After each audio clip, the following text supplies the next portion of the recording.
Aloha folks from our island in the North Pacific. I'm on Salt Spring Island, Canada's southern Gulf Islands. It's Christmas Day and I'm in the Hawaiian graveyard here on the south end of Salt Spring Island. This is where the first Hawaiian settlers to our island landed back in the 1800s.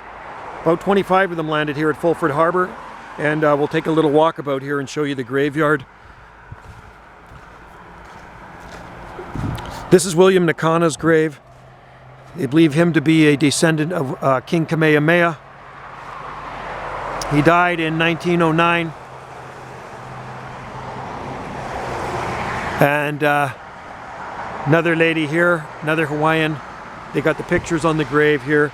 You see they got the shells around the graves. So we'll walk over to the church. This church is in service every Sunday.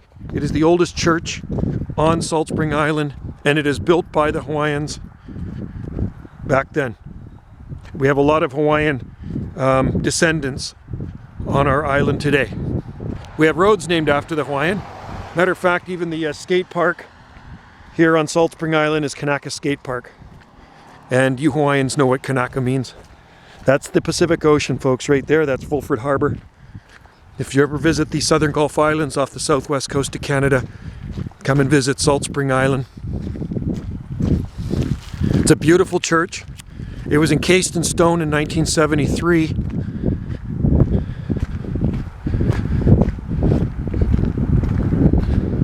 A lot of history here. A lot of Hawaiian history on Salt Spring Island.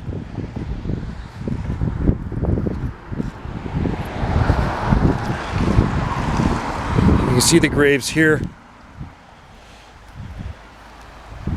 Very old graves. They all have shells on them, pukas. Unfortunately, some of the graves are underneath that road. I was told by the local Hawaiians. Gotta love the Hawaiian history and the culture. John Palo. This guy died 1907.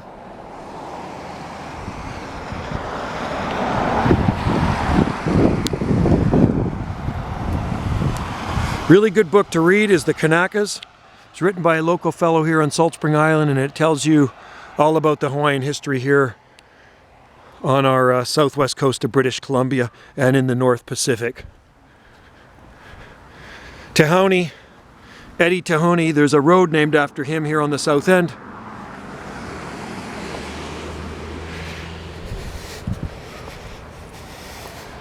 He was busy because all the ferry traffic just came by, the ferries in, bringing people in from the other islands, the big island. And then more here. Roland. Roland's an old Hawaiian name on our island. There's still a lot of them here on the island today, the Rolands. And then we'll read this sign here.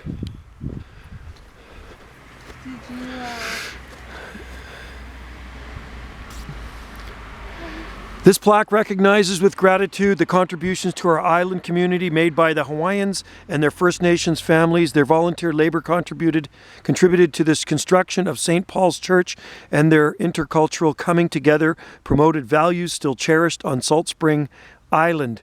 And there's some Hawaiian writing for you. Life of the land is perpetrated in righteousness. Got some shells on it. Dedicated to the memory of the 67 men, women, and children interred adjacent to St. Paul's Church in graves that are no longer marked. That's the ones under the road. Their deaths, often too far, too early in age, are part of the story of Salt Spring early settlement. May they rest in God's peace and be remembered by all who enjoy the bounty of this island.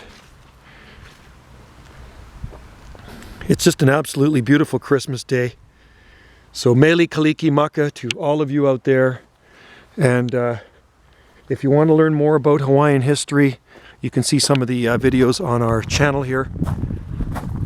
And our second home is definitely Hawaii. We're there every year. We spend a lot of time in Hawaii. And there is a connection. All the Pacific Ocean is connected.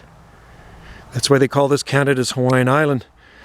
Kanakas, the men from Hawaii, came to British Columbia around the year 1850, mainly as laborers for the Hudson's Bay Company at Fort Victoria. Some of these pioneers settled at Portland, Russell, and Coal Island, but the largest group chose South Salt Spring Island, where they farmed, fished, and logged. Many married native women, and their children attended Beaver Point and Isabella Point schools. They held Hawaiian luau's on Fulford Harbour beaches. They helped build St. Paul's Church, which is this one, and members of the several Kanaka families are buried in this cemetery.